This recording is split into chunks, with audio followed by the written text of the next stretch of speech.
Hello my dear friends. आज की video में हम जानेंगे pulmonary TB versus extra pulmonary TB क्या होता है। अब मैं आपके लिए डिफरेंस लेके आई हूँ इनके बीच में। तो स्टार्ट करते हैं इनकी डेफिनेशन से।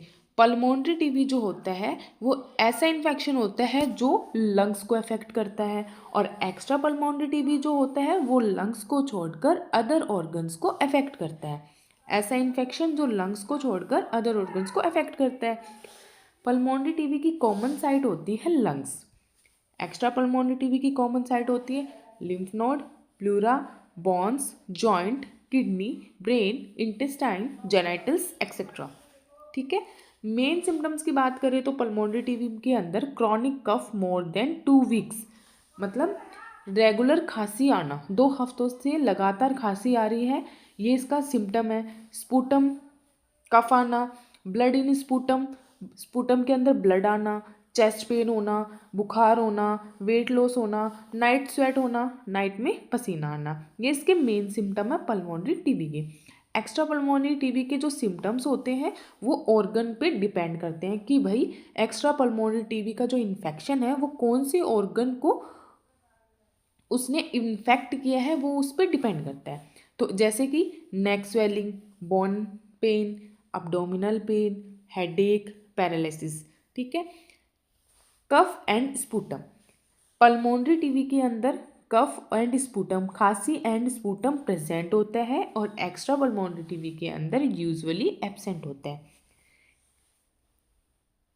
इन्फेक्टिविटी की बात करें तो पल्मोनरी टीबी जो होता है ये हाईली इन्फेक्शियस होता है, मतलब ये एयर के थ्रू स्प्रेड होता है, इन्फेक्शियस डिजीज होती है। और एक्स्ट्रा पल्मोनरी टीबी जो होता है ये नॉट यूजुअली इन्फेक्शियस, मतलब ये इन्फेक्शियस नहीं है। स्पूटम टेस्ट करते हैं पल्मोनरी टीबी के कंफर्मेशन के लिए AFB। AFB अगर पॉजिटिव है तो पल्मोनरी टीबी है पेशेंट को, और एक्स्ट्रा पल्मोनरी टीबी के अंदर यूजुअली AFB नेगेटिव आता है। AFB की फुल फॉर्म होती है acid fast bacillus. Okay. Then है चेस्ट एक्सरे। चेस्ट एक्सरे, जब हम पल्मोनरी टीबी वाले पेशेंट का चेस्ट एक्सरे करेंगे तो उसके अंदर लंग्स में हमको लीजन्स शो होंगी, लेकिन एक्स्ट्रा पल्मोनरी टीबी के अंदर नॉर्मल आता है चेस्ट एक्सरे, लेकिन अनलेस प्लूरा इन्वॉल्व्ड, क्योंकि प्लूरा में भी इन्फेक्शन हो सकता है, तो ये इसके अंदर शो हो सकता है कि प्लूरा इन्वॉल्व्ड है। कॉमन टाइप का होता है, कौन सा ज़्यादा कॉमन होता है और कौन सा नहीं। तो पल्मोनरी टीबी जो होता है most common form of TB, ये टीबी का सबसे कॉमन फॉर्म होती है जो देखने को ज़्यादातर मिलती है। लेकिन एक्स्ट्रा पल्मोनरी टीबी जो होता है ये लेस कॉमन होता है, ये कम ही देखने को मिलता है। डायग्नोसिस की बात करें तो पल्मोनरी टीबी के अंदर स्पूटम सीमर करते हैं डायग्नोसिस के लिए, जीन एक्सपर्ट, चेस्ट एक्सरे, ये इसके डायग्नोसिस टेस्ट है जिनसे कंफर्मेशन हो जाए कि पेशेंट को टीबी, पल्मोनरी टीबी है या नहीं।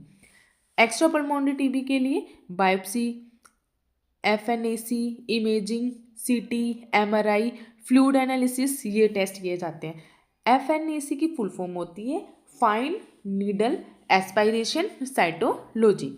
ठीक है।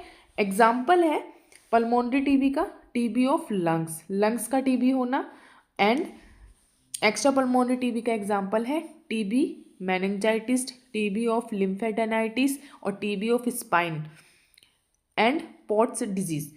पोट्स डिजीज क्या होती है? Pott's disease extra pulmonary TB के अंदर देखने को मिलती है। इस डिजीज के अंदर ये जो डिजीज होती है ये स्पाइन को अफेक्ट करती है। इस डिजीज में पर्सन की जो स्पाइन होती है वो कर्व हो जाती है, इस तरीके से पर्सन की स्पाइन कर्व हो जाती है। ठीक है। Thank you.